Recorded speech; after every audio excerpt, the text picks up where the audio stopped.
오늘 우리에게 주시는 하나님 말씀은 사도행전 19장 8절에서 20절의 말씀입니다. 바울이 회당에 들어가 석 달 동안 담대히 하나님 나라에 관하여 강론하며 권면하되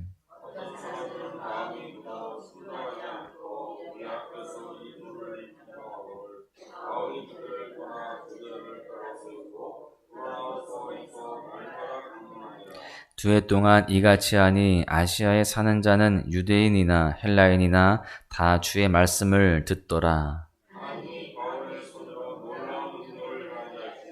심지어 사람들이 바울의 몸에서 손수건이나 앞치마를 가져다가 병든 사람에게 얹으면 그 병이 떠나고 악귀도 나가더라.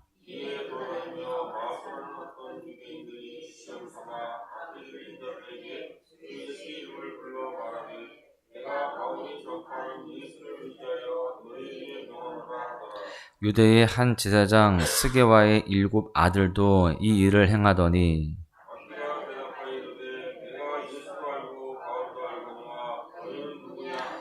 악귀 들린 사람이 그들에게 뛰어올라 눌러 이기니 그들이 상하여 벗은 몸으로 그 집에서 도망하는지라.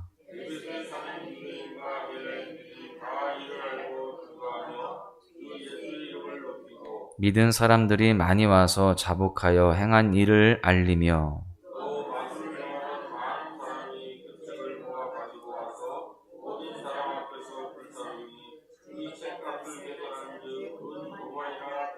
이와 같이 주의 말씀이 힘이 있어 흥왕하여 세력을 얻으니라. 아멘. 우리는 유명한 사람이나 정치인들을 바라보면서 이들은 사회적으로 영향력이 있는 사람이니 이러이러한 삶을 살아야 돼 라는 생각으로 그들을 바라볼 때가 있습니다. 우리가 왜 이런 생각을 하게 될까요? 바로 그들이 공인이기 때문에 그렇습니다. 그래서 그들은 공인다운 삶을 살아야 된다라고 생각을 하는 것이죠. 그런데요, 이와 같은 동일한 원리가 우리의 삶에도 적용이 되어야 합니다. 왜냐하면 우리는 예수 그리스도를 구주로 삼은 제자들이기 때문에 그렇습니다. 그렇다면 제자인 우리의 삶에는 어떠한 모습들이 있어야 할까요? 오늘 이와 같은 질문에 대한 답이 바로 본문의 말씀 속에 있습니다. 이 시간 하나님께서 말씀을 통해 가르쳐 주시는 제자의 삶은 어떠한 모습인지 2가지로 살펴보고자 합니다. 첫째는 제자는 말씀을 힘써 배우는 삶을 살아야 한다라고 하는 것입니다. 본문의 배경은 바로 우리가 잘 알고 있는 에베소입니다. 우리가 읽은 본문 이전에는 어떤 사건이 있었는지 아마 잘 기억하실 겁니다. 바로 에베소의 성령 강림 사건이었습니다. 이것은 성령 하나님의 놀라운 역사로 인하여서 에베소 지역에 거듭난 제자들이 생겨나게 된 그러한 사건이 되게 되었습니다. 이와 같은 사역의 열매는요, 바울의 에베소 사역에 박차를 가하게 됩니다. 그래서 오늘 본문 말씀은 이와 같이 시작됩니다. 8절에 보시면 바울이 회당에 들어가 석 달 동안 담대히 하나님 나라에 관하여 강론하며 권면하되, 당시에 바울이 감당한 선교 사역의 상황은 사실 녹록지는 않았을 것입니다. 그러나 바울은 사역의 열매를 바라봄과 동시에 이전에 에베소 사람들에게 하나님의 뜻이면 너희에게 돌아와서 말씀을 전하겠다라는 약속대로 현재 지금 에베소의 한 회당에 와 있는 것입니다. 바울이 에베소 회당에서 말씀을 가르친 시간은 무려 3개월이나 되게 되었습니다. 특별히 이때 바울의 가르침을 표현하고 있는 동사는요, 미완료 형태로 그렇게 표현되어 있습니다. 이것을 통해서 바울이 에베소에서 여러 사람들을 향해 말씀을 가르칠 때 쉬지 않고 최선을 다해 말씀을 전했음을 알 수 있는 것입니다. 여러분, 이때 바울이 그 당시에 모여있던 청중들을 힘써 가르친 것은 다른 것이 아니었습니다. 하나님 나라에 관한 것이었습니다. 단순히 바울이 그곳에서 예수님 믿으면 우리가 저 천국 하늘나라에 갑니다, 이것만 가르치지는 않았을 것입니다. 그 긴 3개월 동안 하나님 나라가 어떤 곳인지, 또 그 나라의 주권자가 누구신지, 그 나라의 시민은 누구인지에 대해서 하나하나 상세하게 잘 가르쳐 주었을 것입니다. 이와 같은 바울의 가르침 앞에 두 가지의 반응으로 나타나게 되었는데요. 9절 말씀을 보시면 상반절에 어떤 사람들은 마음이 굳어 순종하지 않고 무리 앞에서 이 돌을 비방하거늘. 먼저는요, 하나님의 말씀을 들을 생각도 배울 생각도 없었던 무리들이 있었음을 알 수 있습니다. 또한 반대의 경우는요, 9절 말씀을 마저 보시면 바울이 그들을 떠나 제자들을 따로 세우고 두란노 서원에서 날마다 강론하니라. 말씀을 들을 생각도 배울 생각도 없었던 무리와는 다르게 반대되는 사람들이 있었다는 겁니다. 그들에 대해서 바로 제자라고 표현을 하고 있습니다.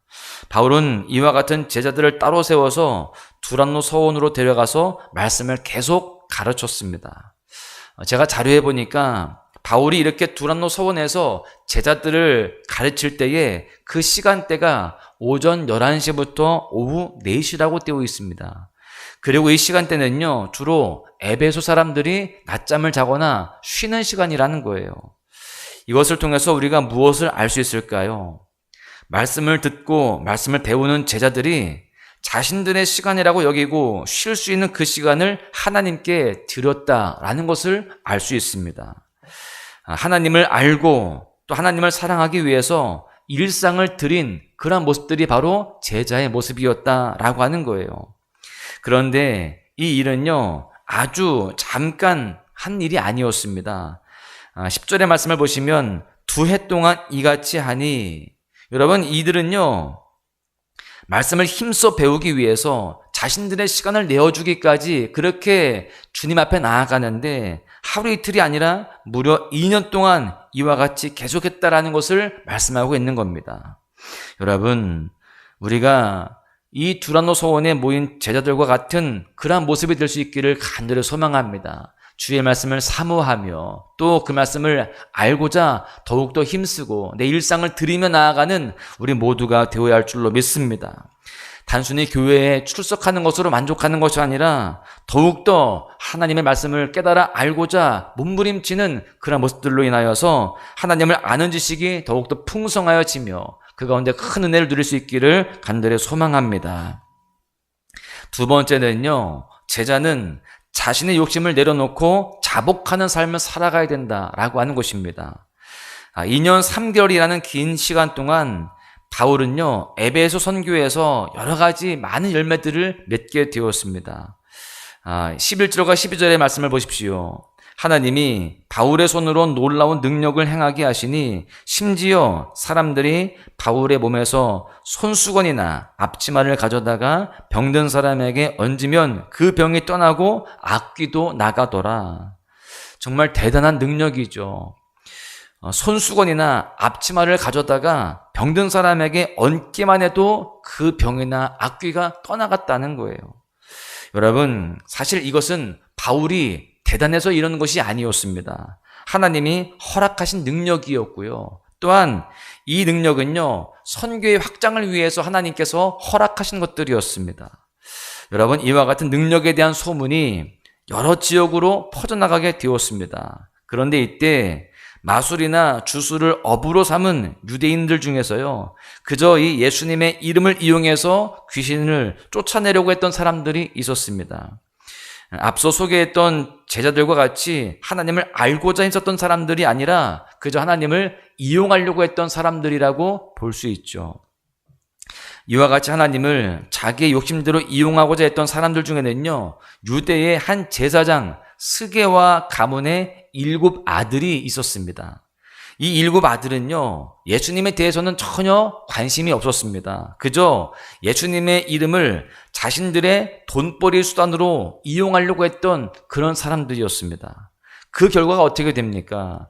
본문 15절에서 16절의 말씀을 보니까 악귀조차 그 스게와의 7 아들들이 예수의 이름을 누리지 못하는 그런 허울만 있는 사람들임을 분명히 알고 있음을 보게 됩니다. 그래서 악귀 들린 사람이요, 그 7 아들들에게 뛰어올랐고요, 그들은 도망치게 됩니다. 이것이 바로 예수 이름을, 하나님을 자신의 욕심대로 이용하려고 했던 사람들의 단적인 결말인 것입니다. 이 소문 역시 에베소 지역에 퍼져갔고요. 모든 사람들이 이 소문에 대해서 알게 되었고 두려워하기 시작합니다. 아마도 스게와의 7 아들처럼 예수의 이름을 자기 마음대로 사용한 그런 사람들이 자기도 봉변을 당하지 않을까, 그런 두려운 마음들이 생겼을 것입니다. 여러분, 그런데요, 이런 일들을 통해서 어떤 일들이 또 일어나느냐, 그렇게 두려워하는 사람들이 있었을 뿐만이 아니라 예수의 이름을 높이는, 또 찬양하는 일들이 생기게 되어집니다. 여러분, 바울이 전한 복음을 듣고 믿음을 갖게 되는 거예요. 그런 여러 가지 정황들을 보면서 또 말씀을 들으면서 예수님을 믿게 되는 것입니다. 18절에 보십시오. 믿은 사람들이 많이 와서 자복하여 행한 일을 알리며, 바로 예수 그리스도를 나의 구주로 믿고 지난날 자신들의 죄악들의 모습을 다 고백한 것입니다. 그리고 이를 알린 것은 그 죄악을 다시는 반복하지 않겠다라고 하는 회개의 고백이기도 했던 것입니다. 특별히 그들 중에는요, 마술을 행하던 사람이 있었는데 그들이 예수님을 믿은 직후에 한 행동이 있었습니다. 18절에 보시면 자기들의 마술책을 가져다가 사람들 앞에서 다 태워버렸다는 거예요. 그 당시 마술이라고 하는 것은 결국 우상숭배, 하나님 앞에 쓸데없는 것이죠. 자신들이 이제 예수 그리스도를 믿게 되니까 그것들이 아무것도 아니라고 생각을 하고 다 태워버린 것입니다. 사실 이들에게는 마술이 생계수단이었습니다.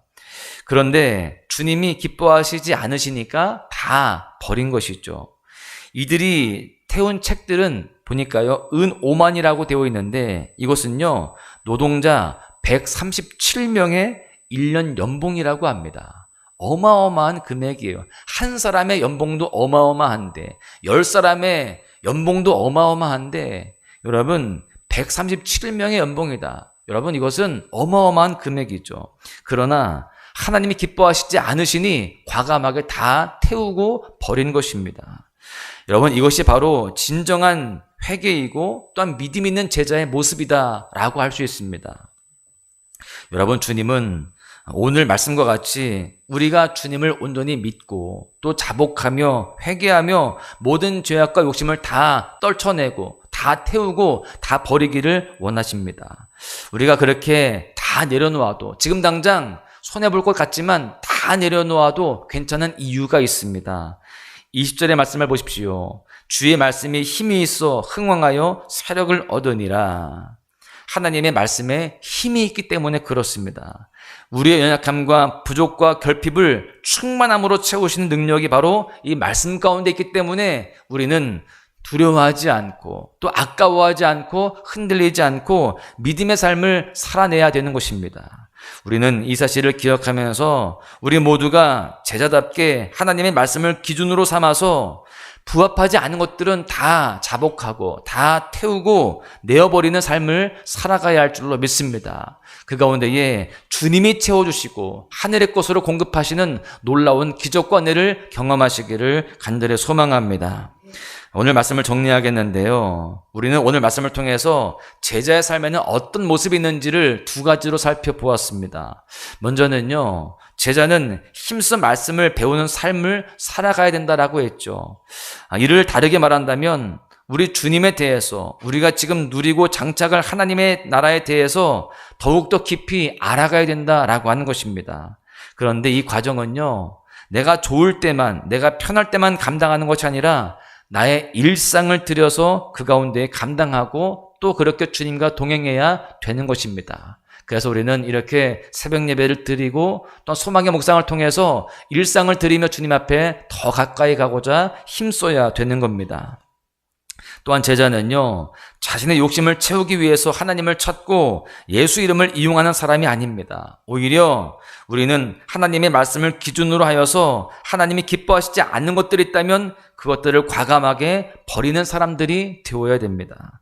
우리가 아무리 이와 같이 비우고 내어줄지라도 힘이 있는 주의 말씀은요, 우리의 삶을 더욱더 풍성하게 채울 것이기 때문입니다.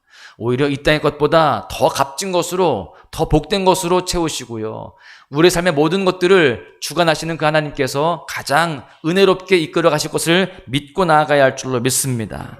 사랑하는 소망 가족 여러분, 우리가 이 세상에 발 딛고 살아갈 때 모든 상황은 우리가 제자답게 살도록 내버려 두지는 않을 것입니다. 우리를 응원하거나 격려하지도 않습니다. 오히려 우리를 더 힘겹게 할 것입니다. 그러나 우리는 예수 그리스도를 구주로 삼은 제자입니다. 우리 모두가 제자로서 제자다운 삶을 살아내야 할 줄로 믿습니다. 힘들지만 여러 가지 어려움들도 있겠지만 제자로서 승리하는 우리 모두가 되어야 되는 것이죠. 우리 모두가 이 사실을 기억하며 주님의 은혜를 기억하며 오늘 하루도 제자답게 살아가시기를 주님의 이름으로 간절히 축복합니다.